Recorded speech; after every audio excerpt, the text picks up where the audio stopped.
स्याह आहनी गेट के सामने रुककर उसने गर्दन ऊंची करके देखा। गेट की स्याह सलाखों के पीछे पत्थरों से बनी तवील रविश थी, जिसका इख्तिताम ऊंचे सतूनों से मज़ीन पर बरामदे पे होता था। सतूनों पर से होते हुए इसकी निगाहें ऊपर उठती गईं। वो खूबसूरत बरामदा एक बुलंदो बाला महल नुमा कोठी का हिस्सा था, जिसके सामने की ऊंची सफ़ेद छत मखरूती थी। इसके अकब में नीला आसमान दिखता था। इसने डोरबेल के साथ जुड़ी तख्ती फिर से पढ़ी, सेनेटर खानज़ादा जहांगीर शाह, और उंगली घंटी पर रख दी। गेट के साथ अंदर की तरफ बनी चौकी की खिड़की से गार्ड ने झांका। कौन हैं आप और क्या काम है? सेनेटर जहांगीर शाह अंदर हैं। आप काम बताएं। गार्ड का लहजा रूखा था। आप जाकर मिसेस शाह से कहें कि मिनाल जहांगीर शाह आई हैं। मेरा नाम याद रखिएगा, मिनाल जहांगीर शाह। आखिरी अल्फाज अदा करते हुए इसके लबों पर तंजिया मुस्कुराहट छू गई। गार्ड ने कदरे उलझन से ज़ेरे लब इसका नाम दोहराया, फिर फ़ोन का रिसीवर उठाया। वो सीने पर हाथ बांधे फुर्सत से लॉन का जायज़ा लेने लगी, जो रविश के दोनों अतराफ में फैला हुआ था। सफ़ेद महल, सब्ज़ घास और ऊपर नीला आसमान। वो ज़मीन का नहीं, अदन का टुकड़ा लगता था। दफातन गार्ड ने फिर चौकी की खिड़की से झांका। बीबी साहिबा आपको अंदर बुला रही हैं। साथ ही ऑटो मैकेनिक आहनी गेट खुलता चला गया। वो उसी तरह सीने पर हाथ बांधे छोटे छोटे कदम उठाती रविश के आगे बढ़ने लगी। रविश के पत्थरों पर इसकी हील की टक टक गूंजने लगी। बरामदे से अंदर खुलने वाली खिड़की और लकड़ी के दरवाजे के साथ खड़े बावर्ची मुलाजिम ने इसे आते देखकर दरवाज़ा खोल दिया। वो सपाट चेहरा लिए अंदर दाखिल हुई। लाउंज बहुत परतेशन अंदाज में सजाया गया था। भारी मखमले पर्दे, कीमती सोफ़े, नरम कालीन, छत से तकते कांच के फानूस, दीवारों पर आवेज़ा बेशकीमती पेंटिंग्स। नरम कालीन पे इसके जूतों की आवाज़ ख़त्म हो गई थी। वो आहिस्तगी से चलते हुए बड़े सोफे पर बैठी शहला जहांगीर के सामने आ खड़ी। शहला कड़ी निगाहों से इसे ही देख रही थी। सिल्क की ब्लू साड़ी में मलबूस, नफासत से बालों को ऊंचे जूड़े में बांधे, लंबी सराहीदार गर्दन से चिपका हीरो का नाजुक सा हार, कानों में आवेज़े। वो एक शान से सोफे पर बैठी थी। साड़ी से बाहर छलकते बाजू की कोहनी को सोफे के हत्थे पर टिकाए हाथ में और ऑरेंज जूस से भरा ग्लास पकड़ रखा था। एक नज़र में शहला ने ऊपर से नीचे तक इस लड़की का जायज़ा ले डाला। सादा से शलवार कमीज़, कंधे पर दुपट्टा, दूसरे शाने से लटकता कतरे बड़ा सा हैंडबैग, शोल्डर कट स्याह बाल और बड़ी बड़ी स्याह आंखें। वो बहुत एतमाद से सीने पर हाथ बांधे इनके सामने खड़ी थी। कौन हो तुम? मिनाल जहांगीर शाह। तुम नाम बता चुकी हो, आगे बताओ कौन हो तुम? नखत से सर झटकते हुए शहला ने ग्लास लबों से लगाया। क्या मेरे नाम से आपको अंदाज़ा नहीं होता? तुम ये कहना चाहती हो कि तुम जहांगीर शाह की कोई तीसरी बीवी हो?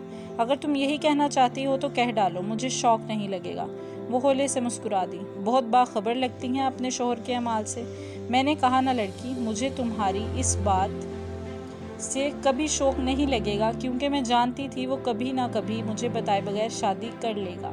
और वो गुनाह करने से कबल आपकी इजाज़त लेते हैं। Shut up. वो एकदम धाड़ी।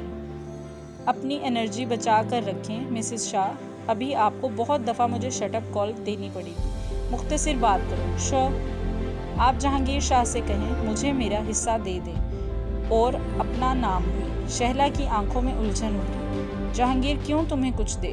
तुम्हारा क्या ताल्लुक है इससे? शादी का वादा कर रखा है इसने क्या? मिनाल ने होने से नफ़ी में सर हिलाया। क्या मेरी आंखें भी आपको कुछ नहीं बता रही? मिसेस शाह, मेरी आंखों में देखें और सुने। मैं जहांगीर शाह की बेटी हूँ, इनके एक पुराने गुनाह का सबूत। गिलास शहला के हाथ से छूट गया। छना की आवाज़ आई और कालीन पर किरचियाँ बिखर गई। अब शौक लगा आपको? हालांकि मैं ये सब आपको बताना चाहती थी। बदकिस्मती से मैं अपने बाप से बहुत प्यार करती हूँ और इनके इतने सारे राज खोलना मेरे लिए तकलीफ़ दे है। आप दरवाज़ा भी नहीं कर सकती लेकिन मैं मजबूर हूँ। मेरी वो माँ जिसने मेरे बाप से ने कभी शादी नहीं की, वो फिर पहले मर गई। मुझे जहांगीर शाह की दौलत नहीं चाहिए, मुझे वो इज्जत और नाम चाहिए जो मेरा हक है और जिससे इतने बरस में महरूम रही। नहीं, वो फटी फटी आंखों से इसे देख रही थी। तुम झूठ बोल रही हो। मुझे मालूम था मुझ पर पहला इल्ज़ाम झूठ का ही लगेगा, सो जो सबूत मिल सके वो साथ ही ले लाई हूँ। इसने कंधे से पर्स उतार कर खोला और एक फाइल अंदर से निकाली। इसमें 23 बरस कबल इसी शहर के एक अस्पताल का बिल है जो मेरी पैदाइश पर जहांगीर शाह ने अदा किया था, और बजरिया चेक पेमेंट का सारा रिकॉर्ड है। आप अपने शोहर के अकाउंट नंबर को तो पहचानती होंगी। इसने फाइल इसके सामने मेज़ पर रखी और सीधी हुई। इसमें इन तमाम चेक्स का रिकॉर्ड भी है जो 10 बरस पहले तक मेरी माँ को जहांगीर शाह की तरफ से तनख्वाह के अलावा महाना जाते थे। इससे कबल वो बतौर एक वर्कर आपके शोहर की फैक्ट्री में काम कर रही थी। इसमें मेरी डीएनए रिपोर्ट भी है जो सामने रखकर आप अपने शोहर का डीएनए टेस्ट करवा सकती हैं। मैं अपना बर्थ सर्टिफिकेट इसलिए नहीं लाई क्योंकि इस पर मेरी माँ ने गलत नाम लिखवाया था, शायद मेरे बाप के कहने पर। जो सफ़ेद चेहरा लिए मेज़ पर रखी फ़ाइल को देख रही थी, एकदम आगे बढ़ी और फाइल उठाई। फिर वहशाना अंदाज में सफ़े पलटने लगी। जैसे जैसे वो पढ़ती जाती इनका रंग सफ़ेद पड़ता जाता। शहला शहला, कोई सीढ़ियों से उतरता हुआ इन्हें पुकार रहा था। वो दोनों बैक वक्त पलटी। कीमती 3 पीस सूट में मलबूस कलाई पर घड़ी बांधते जहांगीर शाह सीढ़ियाँ उतर रहे थे। वो खास से दराज कद और हैंडसम थे। कनपट्टियों से सफ़ेद होते बाल, काबिले रश्क सेहत और बड़ी बड़ी स्याह आंखें। शहला ने कभी इनकी आंखों को इतना गौर से नहीं देखा था जितना वो आज देख रही थी। तुम शाम में तैयार रहना, मैं ड्राइवर। अल्फाज इनके लबों पर रह गए। वो आखिरी सीढ़ी पर ठनक कर रुके। एक नज़र मिनाल को देखा और फिर शहला को। ये कौन है? उन्होंने आंखों की जुबान में पूछा। तुम्हारी कोई वर्कर थी जिसकी बच्ची की डिलीवरी का बिल तुमने भरा था। वो गुस्से से बिल खाती फाइल हाथ में लिए खड़ी हुई। कौन? जहांगीर शाह की आंखों में उलझन उभरी।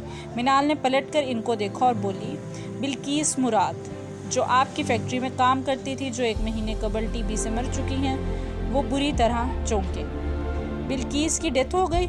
अल्फाज के लबों से फिसले और शहला को इनका सारा जवाब मिल गया। वो आगे बढ़ी और फाइल इनके सीने पर दे मारी। हाँ, बिल्किस की डेथ हो गई है और वो तुम्हारे लिए तुम्हारे गुनाहों का सबूत छोड़ गई है। बीबी जान कहती थी तुम सुधर गए हो, तुम पारसा बन गए हो, मगर नहीं जहांगीर शाह, तुम कभी सुधर नहीं सकते। वो एकदम चिल्लाने लगी। क्या कह रही हो? उन्होंने हैरत भरी नागवार से ज़मीन पर गिरी फाइल उठाई और इसे खोला। हाँ, मैंने बिल्किस का बिल भरा था, मगर इसमें क्या कबाहत है? हाँ ठीक है, ये चेक भी मैंने इसको भिजवाए थे, मगर वो ज़रूरतमंद थी। वो सफ़े उल्टाते हैरत से कह रहे थे। शहला ने तड़प कर इन्हें देखा।